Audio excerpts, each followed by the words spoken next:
Nii, ja nüüd järgnevalt ma loen siis ühe katkendi raamatust Eesti-Läti lood. Ja see on järgmine. Läinud aasta 4. advendi õhtul voolas Valga linna rahvas tuledes särava Vaksali poole. Mitte et linlasi oleks tabanud palavikuline reisikihk.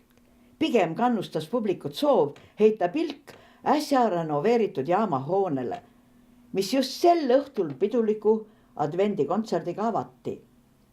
Inimestel on ikka hea meel, kui linnas midagi paremaks läheb ja paljud tahtsid näha, kuidas jaamahoone pärast remonti välja näeb, ütleb Katri Kikas, linna arenguameti peaspetsialist. Huvi kontserdi vastu oli nii suur, et ligi 50 inimest pidi ukse taha jääma. Kõrge lae ja kaarjate akendega ootesaalis kõlas koorimusika ja pingiread olid publikust tulvil. Valga Vaksalit on üles ehitatud juba 2 korda.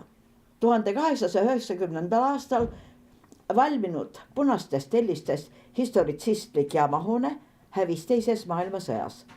Uus ehitis valmis 1949. aastal Saksa sõjavangide abiga. See oli ajastule omaselt eklektilises stiilis. Linn oli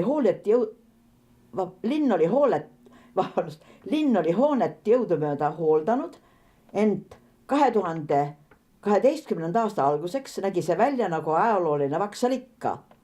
Värv oli seintelt koorunud, torustik ja elektrisüsteem vajasid hädasti uuendamist. Keldrisse oli valgunud vesi.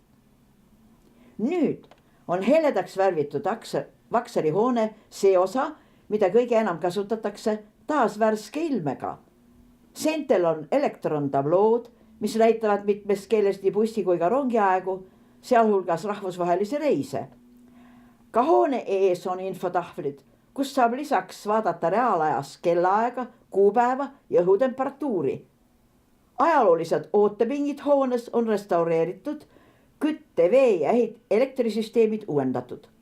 Jaamahoone on nüüd tõesti moodne ja ilus ja tänu tabloodele on info kergesti kättesaadav, ütleb gümnaasiumiõpilane Merika Hütsi, kes sõidab tihti Valgast nii Tartusse kui ka Tallinna.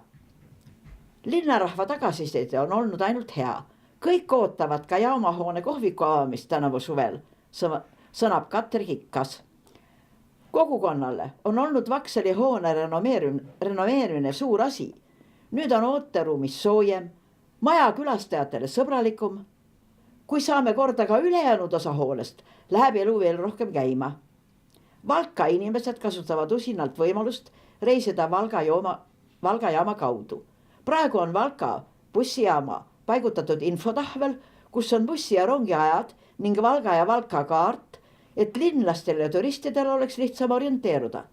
Et reisimine veelgi mugavamalt sujuks, tahab Valga linn käima panna Valgat ja Valkat ühendavad ühissõidukid, näiteks väikesed elektribussid Valka kesklinnast jaamahooneni. Kavas on jaamahoone lõpuni renoveerida ja kasutusele võtta kaksiklinnade Valga-Valka ühise jaamana. Ühine linnaplaneerimine on otstarbekas, säästab keskkonda ja tugevdab sidemeid 2 linna vahel. See ka või? Ma igaks juhuks. Kauni jaamahoone renoveerimine sai võimalikuks tänu Valga ja Valka omavalitsusele. Autor Tiia Kõnnussaar.